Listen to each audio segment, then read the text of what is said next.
How we doing, everybody? UFC Thoughts here, and today I'm going to be going over my picks and breakdown for every fight on UFC Vegas 92, Barboza vs. Murphy on May 18th, 2024. Let's get right into it with the first fight of 12. We start with Vanessa Demopoulos versus Emily Ducote. I'm going to go with Emily Ducote by unanimous decision, 30-27. I honestly just don't think Vanessa Demopoulos is good. That's it. Listen, Vanessa Demopoulos, she's kind of like, she's known because she was like once, I think she was like a stripper or something. Wasn't she? She wrote a book about it. She's older, and she's gotten some of the weirdest decisions in UFC history. She's known because she jumps into Joe Rogan and DC's arms, and everyone was like, oh, that's kind of funny. Vanessa is just not that great. She has like decent jiu-jitsu off of her back, and she does decently well in the clinch with like knees because she's kind of shorter, so she just kind of like crumples up up on people and just is like but like her striking is like genuinely slow and kind of like disgusting to watch.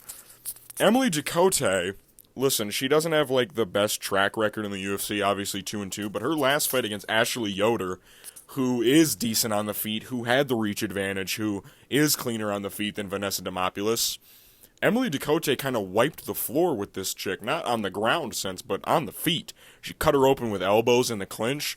She kind of just beat her up. Vanessa, the only way she'll be able to beat Emily Ducote is by, like, submission.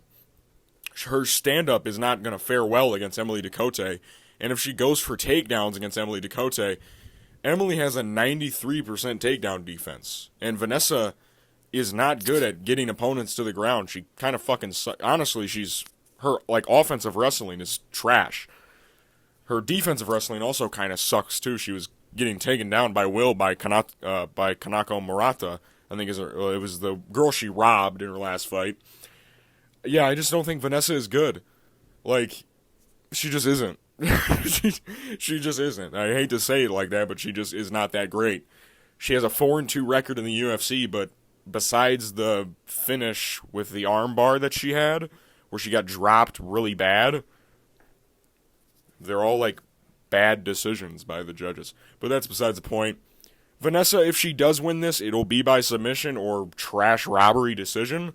Emily Ducote should win this. Her straights on the feet are beautiful. Her clinch exchanges with her elbows and knees are nasty as fuck. Her record isn't the most pretty, 13-8, but she should win this just being a more skilled fighter in general. So Emily Ducote, unanimous decision, 30-27. Lock it in, fellas. We move to Alatong Haley versus Clayton Rodriguez. I'm going to go with Clayton Rodriguez by unanimous decision, 29-28. I will say this. I like Alatong Haley. I like a pick for him in this fight based on his ground game and his submission game. He has a lot of submission wins. I think a majority of his finishes in his career are by submission. But what I don't like for him in this fight is I rewatched the Chris Gutierrez fight. I rewatched some of his fights. He honestly has one of the worst outputs I've ever seen as a bantamweight in my life.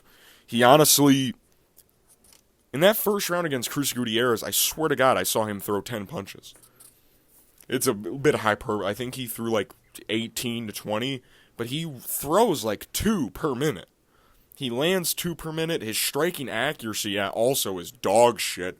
I think he's got a 33% striking accuracy. He has great wins. He's 4-2-1 in the UFC. A lot of his people look at his record and they're like, oh, this guy fucking sucks. He isn't that bad. He actually, all of those losses, a majority of them are very early in his career. I think at one point he was like 3-6 as an MMA fighter. But like, I'm looking at the fights with Chris Gutierrez. I will say his ground game scares me in this fight because I'm going to talk about Clayton Rodriguez. Clayton Rodriguez is very explosive on the feet. Has a lot of very high output or high energy usage moves, like a bunch of spinning kicks, flying knees. The one problem I've ever seen with his ground game is his ground game, like Farid Basharat, and I think CJ Vergara was able to take him down later in that fight. people are using Farid Basharat fight. That Farid does that to everybody. He fucking takes him down and holds him down, and like in that fight, Clayton Rodriguez clipped Farid Basharat with a high kick. We've never seen anyone else do that. And by the way, I think Farid Basharat is significantly better than Javid. If I'm being honest, I rate Farid way higher than Javid Basharat, so I don't really count that loss as like anything to hold against him. And you could argue that Clayton won the CJ Vergara fight, so you know it is what it is. But Clayton, he does tend to gas out a little bit. He wanes because he's so big. He's a big guy for the division. He has a lot of muscle on him. And I think that he will fare decently well in this fight, though. Due to the fact that Elatung Haley gets hit a lot, he absorbs, I think, 6 strikes per minute. And I don't think he can do that against a guy like Clayton Rodriguez, where he does land heavier shots. And Elatung Haley has been knocked out before by like a knee and some strikes and ground and pound and stuff like that. Clayton's young, he has a bit of experience. He's been in the UFC for I think 2 years now or so, and some change. I like him in this fight just based on his higher output. He lands a lot of shots. Elatung Haley tends to get hit a lot. He doesn't faint. He kind of just stays there. He's very plotty for a bantamweight, which is not good at all. But if Elatung Haley does win this fight, he'll either do it by winning majority of the second round in the third or by submission. But I'm going to go Clayton Rodriguez, unanimous decision, 29-28. We move to Pierre Rodriguez versus Ariane Carnelossi. I'm going to go with Pierre Rodriguez by unanimous decision, 30-27. I think this fight is just going to be Ariane Carnelossi sucking at takedown defense once more and just losing a fight based on that. Ariane Carnelossi has, honestly, besides Joel Alvarez, the worst takedown percentage, or takedown defense percentage I've ever seen in my 8. I think she's defended a total of 1 takedown in her whole life. Honestly, this fight really just depends on if Ariane is able to close distance and land decent, powerful shots on Pierre Rodriguez. Pierre Rodriguez, her striking is... Oh, shit, I dropped my fucking mic. Her striking, honestly, isn't that bad. It's just she's quite slow. She's very stiff and slow with a majority of her shots. But she's also, like, she can land. Like in the Jillian Robertson fight, Jillian, I think, had the speed advantage. But Pierre, she was able... Her striking is, like... I don't know. It's bread and butter, but it's slow bread and butter. It's, like... aged bread and... I don't know. It's Ariane Carnelossi, honestly, has a power and speed advantage, but I just don't think she's that great at using it. I think Ariane Carnelossi is just going to get taken down a bunch and held down. She kind of just tends to do that. Pierre Rodriguez has takedowns in her arsenal. She went like 5 of 11 against Sam Hughes.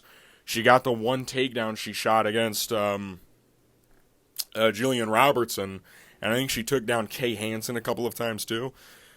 She hasn't beat anyone like good in her career. I mean, Sam Hughes, she's not bad. Sam Page isn't that bad, but Kay Hansen fucking reeks. Shouldn't she do OnlyFans or something? I don't know. Ariane Carnelossi, she could just spark out Pierre Rodriguez, to be honest. We don't know if Pierre Rodriguez has that great of a chin. But Ariane Carnelossi does hit very hard because she... I mean, fucking look at her. Jesus Christ, are we sure this is fucking... So her name isn't Adrian? Holy fuck. But that's besides the point. Pierre Rodriguez, 30-27. I just think she's going to take down a bunch. Land some decent shots on the feet, honestly. Use the clinch. Try and tire out Ariane because those muscles are going to be full of lactic acid very soon. Holy shit, she's fucking yoked. We move to Abbas Magomedov versus Warley Alves. I'm going to go with Abbas Magomedov, first round KO. This fight really rides on if Abbas Magomedov is able to get the finish in the first. We all know his gas tank is absolute dog shite. So, he kind of has to get the finish in the first round. But he's fighting a guy like Warley Alves, who's been chinned 3 times in his career. In his last fight, guess what? Did you say he got knocked out? Ding, ding, ding! He got fucking floored by Ikram Al-Skarov. Not saying that Abbas striking is better than Ikram Al-Skarov, but Abbas mostly focuses on striking. And also, Abbas, however you look at the Sean Strickland fight, oh, he gassed out, this, that, and the other, he was landing good shots in the first round, and some of the second, until he legit just couldn't breathe anymore, and he died. And in the Caio Borralho fight, he was landing good shots in the first, and he had good takedown defense in the first and second. It was mostly the third round where Abbas legit shut down and couldn't do anything. And then he kind of started to wane in the second. But Warlley Alves, he's very explosive on the feet. He's got quite a few submissions on his record. I forget that Warlley Alves isn't, really old. He's only 33, but I feel like he's so old, but he's not. How old was he when he submitted Colby Covington? How old was he when he did that? Also, this is up a weight class, so he's fighting a guy who hits harder than all those other guys. Warlley Alves, by the way, if you don't know, this was the guy that took Colby Covington's O from him with the guillotine choke. He choked him. He's been holding on to that win for fucking ages. But Warlley Alves, his chin just kind of isn't that great. I don't know. I think that Abbas is going to chin him probably with a front kick, honestly, or maybe a 1-2. Just fucking floor him with it. Yeah, I think Warlley's chin's going to be done after this one. And here's the thing, if Warlley is able to get this into the later rounds, he will choke out Abbas Magomedov for sure. But I think Abbas will get this done in the first round. We move to Tamiris Vidal versus Melissa Gatto. I'm going to go with Melissa Gatto by unanimous decision, 30-27. I think Melissa Gatto is just quicker on the feet, more powerful, not more powerful. Slicker on the feet, quicker on the feet, has a better gas tank. I also like the fact that Melissa Gatto loves to go to the body, which I think will suit her very well in a fight with Tamiris Vidal, who is kind of open to those shots and also will slow her down even quicker. So, I think Melissa Gatto is just front teeps to the body, going in and out, usual bounce style. I mean, Melissa Gatto has had close fights with, Tracy Cortez, even though she did get wrestle-fucked in that fight and clinch-controlled. Tamiris Vidal doesn't really have those tools in her skill set. She's pretty slow. She does hit hard. All Tamiris Vidal really has is that wide overhand right. And I think Melissa Gatto has enough speed and, defensive prowess to be able to get out of that. I think Melissa Gatto is just going to be able to outpoint Tamiris Vidal in this fight pretty easily, I'd say. Tamiris Vidal, yeah, I don't really rate her that much as a fighter. She's pretty big for the weight class. She's a big lady. Not fat, but she's pretty bulky, I'd say. She's got a bit of bulk on her. And that's good for this fight because she's going to be able to try and slow down Melissa Gatto. But I think Melissa Gatto is just pretty quick in general. And a lot of the girls that Tamiris Vidal has fought in the UFC are slow, lumbering women like her. No offense, but she hasn't ever fought someone with the speed of Melissa Gatto. And if she's going to get clipped a lot in this fight, I feel. So, Melissa Gatto, unanimous decision, 30-27. Lock it in. We move to Umar Sy versus Tuco Toko. So I'm going Umar Sy by first round KO. I have to re-record this because excuse me, by the way. Excuse me again. Sorry, I'm just drinking pop. I'm recording this again because for some reason it didn't save. I'm just going to say this as quick as possible. Tuco Tokos is fucking dog shit. He's Jacob Malkoun without striking. He legit just runs at people. He's just like, I'm going to get you down. I'm going to get you down to the ground. I'm going to get you down. And then he's just like, what are you doing, dude? You suck. His striking is legit ass cheeks. If he can't get you to the ground, he fucking sucks. Umar Sy is a French prospect, so we don't know if he's got any willpower or not. That's a joke. He's pretty good. He has great KO ability on the feet. He's got some slick striking, slick kickboxing, great ground reversals, great finishing ability on the ground, which is something I like to see with the ground and pound and bullshit like that. Umar Sy is also a big fucking guy. And, you know the rule around here, Tuco Tokos is taking this on short notice, baby. So he's going out quick in the first. if Tuco Tokos is able to nullify Umar Sy and beat him 30-27 in this fight, I'll kill myself. We move to Victor Martinez versus Tom Nolan. I'm going to go with Tom Nolan first round KO. Listen, both these fellas are coming off really weird performances. Victor Martinez got knocked out by fucking Jordan Levitt. Tom Nolan got knocked out by, Nicholas Mota.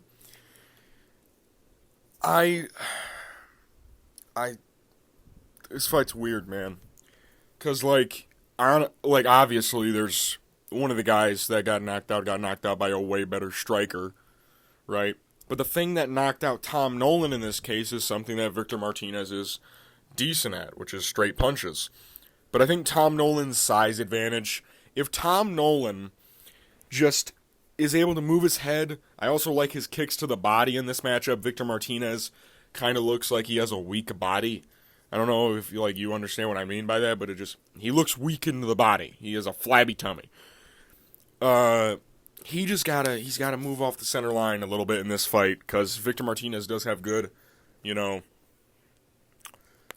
good straight punches, ones and twos. But I also like Tom Nolan's clinch game. In that Nicholas Mota fight, for one split second, he threw a mean-ass elbow in this clinch, and we saw Victor Martinez against Jordan Levitt. Victor Martinez's clinch defense is fucking atrocious.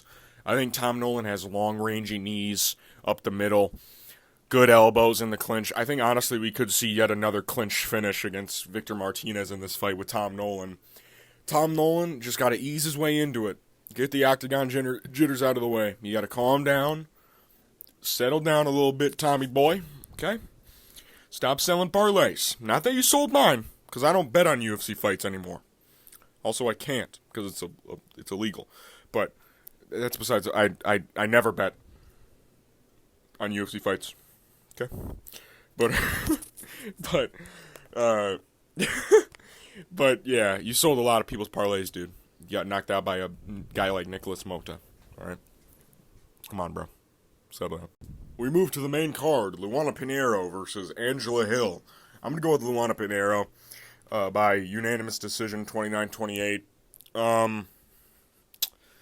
I think Luana, she is very wild on the feet, and I think that's kind of what you have to do against Angela Hill. You kind of got to make it wild. You can't be a technical fighter against her, because Angela Hill, she out-techniques a lot of people in this division. You kind of have to make it a dogfight. Luana Pinheiro is willing to make it a dogfight. Angela Hill, she's not going to get knocked out in this fight, but I can honestly see Luana knocking her down. Angela Hill has a very, I don't want to say suspect chin, but she kind of has a tendency to get knocked down nowadays. She's also older. She's 39 years old. She got knocked down by Mackenzie Dern. I'm not going to say, that's a bad thing, but, she was getting outstruck pretty by Mackenzie Dern, who is a wild fighter. She also fought, when she fought Amanda Lemos, who is pretty technical, but she kind of got clipped with, a front kick or some shit. Luana Pinheiro is able to make it wild, and I think she will be able to do that. The problem is Luana does kind of have a tendency to slow down a little bit as fights go on and get clipped a bit more. I don't see Angela Hill putting her out, so I think she'll probably dominate the third round and not enough for a 10-8. Honestly, this could be a draw. I'm kidding. 29-28, Luana Pinheiro. I just think that she's wild enough to make this a dogfight with Angela Hill, clip her a couple of times, land the more damaging strikes. I don't think she'll be able to, control what the fuck, did I just have a fucking Curtis Blades moment? Jesus. I don't think she's going to be able to control Angela Hill in, a clinch scenario, because Angela Hill, honestly, has been working very hard on getting out of, clinches and stuff. Angela Hill is also coming off a win against Denise Gomes, which is a very stellar win. So she could win this fight. We still really don't know if Luana Pinheiro is really that good. If we're being honest, she's had a couple, weird decisions in the UFC, but I do think she's wild enough and powerful enough to make a fight with Angela Hill a dogfight and kind of hard to score against her, if you know what I'm saying. she'll land a couple of really good shots against Angela Hill, I feel. So, yeah. I think also Angela Hill's just old. I think it's just going to be like a youth bully session. So, yeah. We move to Adrian Yanez versus Vinicius Salvador. And by the way, I said Yanez. That's not a mistake. Adrian now wants his last name to be pronounced like that, I'm pretty sure. I think it's like how you like actually say Yanez. But I'll just call him Adrian because I don't feel like fucking saying that. I'm going with Adrian Yanez, by the way. I think this is a super big step down in competition from him going from fighting Rob Font and Jonathan Martinez to this shitter. I saw Vinicius Salvador live at UFC 291. Honestly, one of the worst fighters I've ever seen in my fucking life, if I'm being honest. This guy fucking sucks. Like, no offense, this guy fucking sucks, dude. This guy stinks. There's a clip of him throwing a punch against Victor Altamirano, and he just fucking whiffs it. It looks like he's trying to slap a fly. Adrian Yanez's fucking boxing is just so crisp. Dude, so fucking clean. Vinicius Salvador, all he really has is like leg kicks. That's about it. His defense is kind of ass. He was getting teed up on by both CJ Vergara and Victor. I just don't see I don't see any way this guy fucking, if he wins this fight, I'm going to be so fucking mad. And if Adrian doesn't knock him out in the first round, I'm going to be fucking disappointed. No other way does this fight go past the first round. If it does, I don't know, dude. I don't know. Adrian Yanez beat this guy's ass. He doesn't deserve this fight. Huge step down in competition. Knock this dude's fucking head off, please. We move to the featured fight. Themba Gorimbo versus Ramiz Brahimaj. I'm going to go with Themba. I honestly like him a lot in this matchup. The thing that Ramiz Brahimaj does so well is grappling and submissions. His stand-up is a little slow and unorthodox, and he gets clipped often. I mean, this guy was getting fucking sauteed up and kind of bullied by Court McGee. That's all I really need to say. He also hasn't fought in 2 years. He's had like 2 scheduled fights. They both fell through. I also, his striking is so weird, man. He's not that great on the feet. Themba, while his takedown defense isn't great and he's been submitted before, which is the only reason why I can understand picking Ramiz, because all of his wins, fun fact, are submissions. He has 10 wins, 10 finishes, 10 submissions. It's kind of one of the craziest stats I've ever seen in my life. So if Ramiz does win this fight, I would go like rear naked choke, probably. Themba, he's very powerful. And the one shot that Court McGee landed that put down Ramiz was a right overhand. And what have we seen from Themba against Pete Rodriguez and Takashi Soto? That right wild overhand of Themba just fucking landing flush on these dudes' chins and faces, and they fucking crumble, dude. Themba's also not that bad on the ground either. He has a good chunk of submission wins. He's good off his back, or not good. He finds good positions too. He's very long, very tall. I think Themba might be able to put down Ramiz in the first round, if I'm being honest. I'll go second round TKO, but I wouldn't be shocked if he sets him down in the first and he does it again in the second. Themba, he lulls you into this style of him being on the fence and then he explodes out at you. And Ramiz is slower. I'll be honest, he has the striking of a women's fighter. No offense. His striking is slow. Okay, he's slick with it. It's slick slow striking. Or who did I say that was? Was it Emily Ducote or it was Piera Rodriguez earlier on this card? She has slow bread and butter striking. That's what Ramiz has. Slow bread and butter striking. But Themba's quick and explosive, man. I think he's going to explode all over Ramiz. Boss. I think he's going to explode all over him, dude. And Ramiz is not going to be ready for it. He's going to go down in the first, but I think he'll get TKO'd in the second round. All this guy has is the grappling, and he's fighting a guy like Themba, who is pretty good on the ground, too.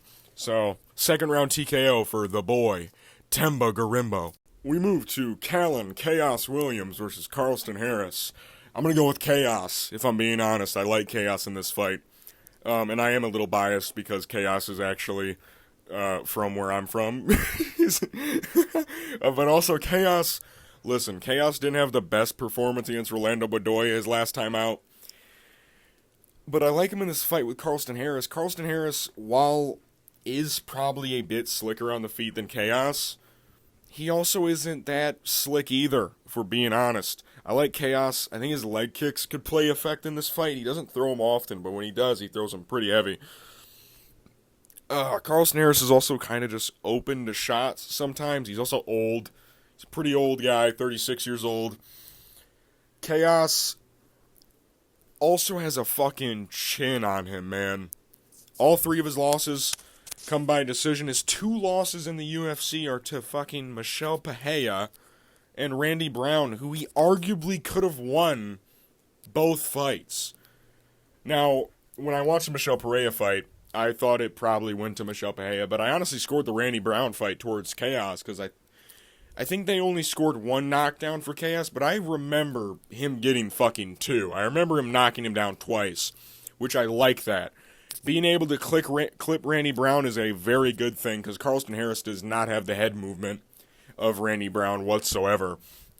Now, I know Randy Brown has a very suspect chin, but he also is very hard to hit.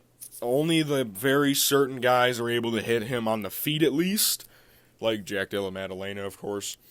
But, I mean, Chaos also, he does overextend a lot, which could lead to problems against a guy like Carlston, who does counterpunch pretty well. But he's also been KO'd twice in his career. Of course, the one spinning wheel kick by Shavkat Rakhmonov in his, 3rd fight in the UFC.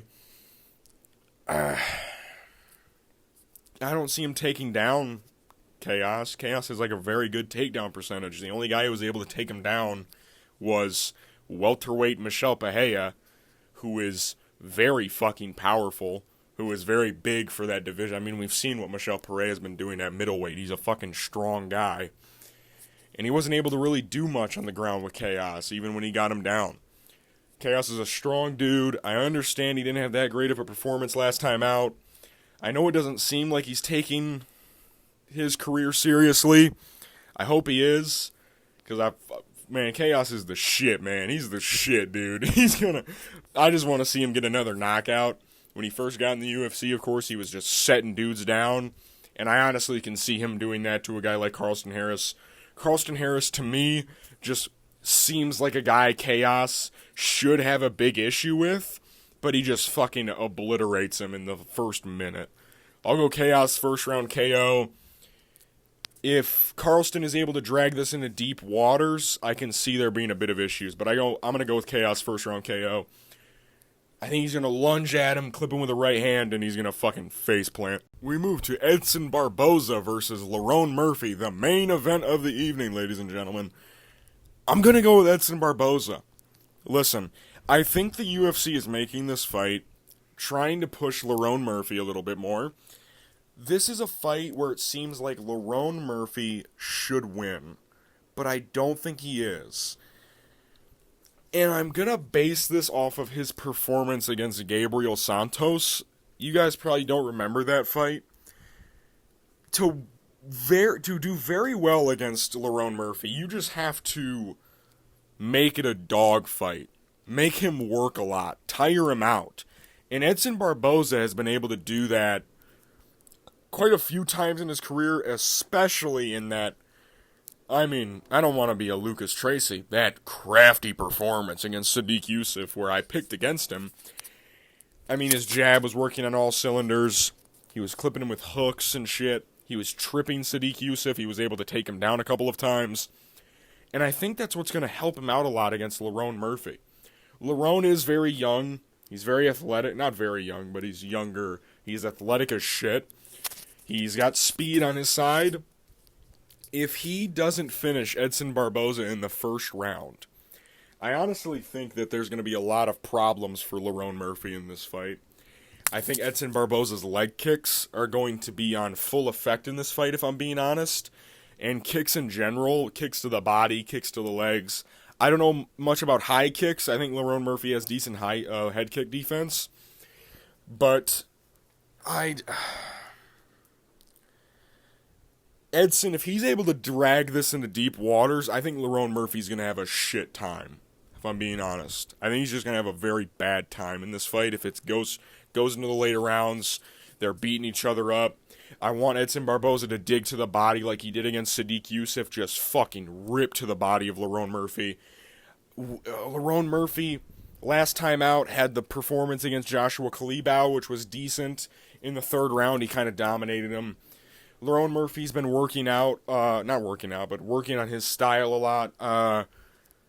His striking, he's pretty quick on the feet, but he also kind of gets taken down a little easy, which I don't, like, Makwan Amirkhani was kind of dogging his shit in the first round when they fought. He caught him with a flying knee in the second round when Makwan Amirkhani was just blatantly shooting for takedowns, which is something that Edson Barboza also does very well. Catches people coming in, he reads it like a fucking book. If Lerone Murphy goes for a takedown, I wouldn't mind seeing a knee KO for Edson Barboza. I don't know if he's going to be able to KO Lerone Murphy. I don't know if Lerone Murphy's chinny or not. I think he takes shots pretty well. We've also never really seen him eat something too crazy, though. Maybe we'll see that in this fight, maybe. I think Edson Barboza's just going to be able to make it a dogfight. Maybe a spinning wheel kick later in the fight, like he did with Sadiq Youssef. I think he's just going to be able to craft his way into a 49-46 unanimous decision. I honestly think Lerone Murphy, I think the lights are going to be very bright for this fight against Edson Barboza. His competition, the best person he's ever fought in the UFC was Joshua Kalibau, which, like, let's be honest, he's not that great, right? Like, let's just keep it a buck. He's not that great. He's going from Joshua Kalibau, Gabriel Santos, Makwan Amirkhani to an Edson Barboza, and he's going to decisions with those guys. One could have been a fucking robbery, too. I remember a lot of people being like, I thought Gabriel Santos beat Lerone Murphy right there. And then Gabriel Santos went on to be absolutely brutally KO'd by David Onama. But, yeah, I think Edson Barboza just going to craft his way to a gritty decision. I think there's going to be quite a bit of blood in this fight, if I'm being honest. Yeah. So Edson Barboza, 49-46. Lock it in. Let's go, old man. I'm UFC Thoughts. These have been my picks and breakdown for every fight on UFC Vegas 92. Barboza vs. Murphy on May 18th, 2024. My confident picks reside with Umar C., Adrian Yanez, and Chaos Williams. My pre-card rating is a 7 out of 10. Honestly, pretty underrated card. A lot of fun fights on here. I think a lot of fights can be stylistic matchups and kind of tell us a lot about these guys on this card. I think the main card is pretty stacked with some pretty good name value. I mean, Angela Hill, Luana Pinheiro, Adrian Yanez, fucking Chaos Williams, come on, Temba Garimbo, Edson Barboza, and Lerone Murphy. I'm kidding, Lerone Murphy's pretty fucking cool. I think the main event's going to be fucking badass. Even if Edson loses, I don't mind. I think Lerone Murphy, if he wins against Edson Barboza, that's going to prove a lot about who he is as a fighter. I mean, no one's made Edson Barboza look easy in recent times other than, like, Giga Chikadze. And that was like a virtuoso performance from him. And then we saw him get fraud-checked by Calvin Kattar. And then even, like, more fraud-checked by Alex Caceres. I mean, he had a very close fight with Alex Caceres. But yeah, great card. Can't wait to watch it. I'll see you guys after the fights. Peace.